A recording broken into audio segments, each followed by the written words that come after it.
Hello, xin chào tất cả mọi người. Hôm nay mình xuống Bảng Hồ và đi Thanh Kinh đi hái quả ổi nhé. Bây giờ mọi người đi theo mình đi.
Hello mọi người, bây giờ mình đã đến một đoạn đường sắp đến Bảng Hồ rồi.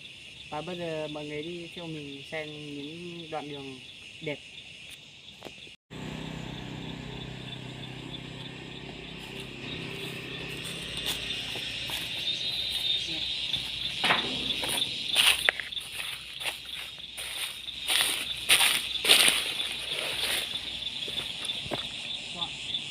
Hello mọi người, bây giờ mình đã tới một đoạn đường sắp đến Bảng Hồ rồi nhé.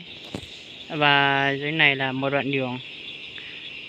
Còn dưới này là Bảng Hồ nhé mọi người. Xong rồi mọi người đi theo mình xem dưới Bảng Hồ xem có đẹp như nào nhé.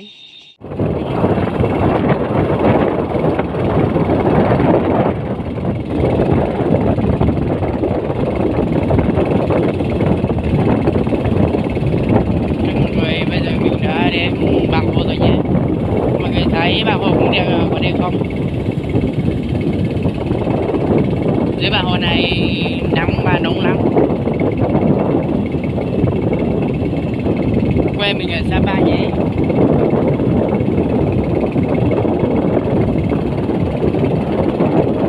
Hello mọi người, bây giờ mình đã tới cầu Thanh Phú rồi nhé. Và mình đi khoảng một cây nữa, xong rồi mới tới mấy cái cây quả ổi đấy. Xong rồi mọi người đi theo mình xem có quả ổi hay không.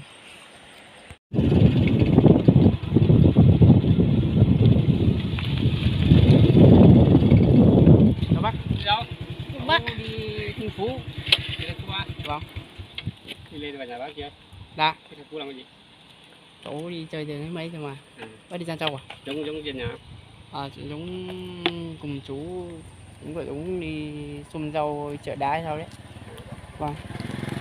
Đi vào nhà. Dạ. Châu tới được về. Vâng. Thì bác Châu khi nào đem nhà chơi nhé. Vâng.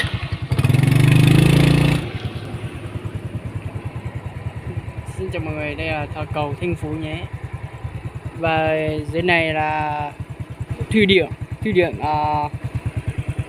lúc trước thì cũng có nhiều nước, và còn bây giờ thì người ta xả nước đi hết rồi và cũng không nhiều nước. Vậy thì bây giờ mình đi hái quả ổi thì mọi người đi theo mình nhé.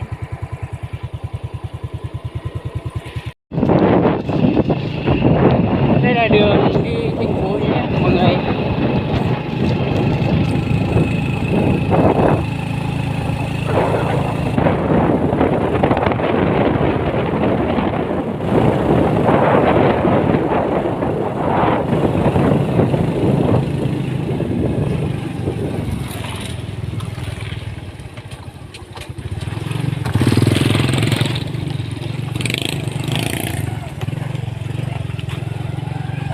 Đường này xấu và đây mọi người, đây là chợ Thành Phố nhé. Ở đây đi mình hái quả ổi thì cũng còn cách 500 mét nữa. Và đây là chợ Thành Phố rồi nhé. Và mọi người đi theo mình.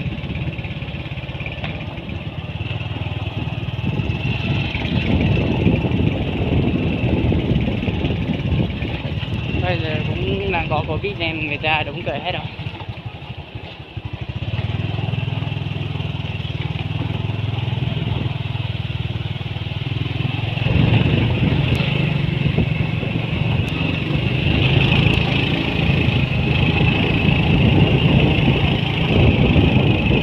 Hello mọi người, bây giờ mình cũng rất sát đếm rồi.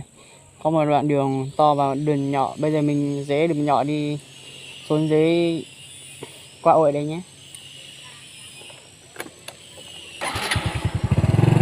Đường nhỏ và cũng rất xấu.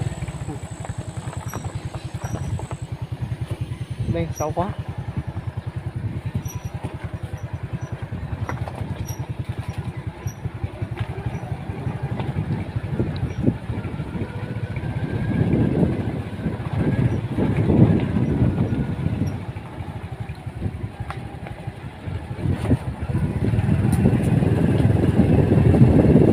Nếu đường này mưa thì không thể đi được luôn bạn mọi người ạ. Bây giờ nắng mà nóng thế này thì mới đi được thôi.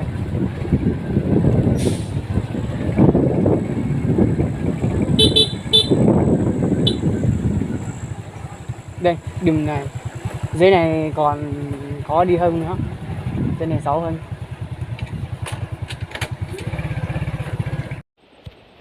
Hello mọi người, bây giờ mình đã đến mấy cây quả ổi rồi nhé.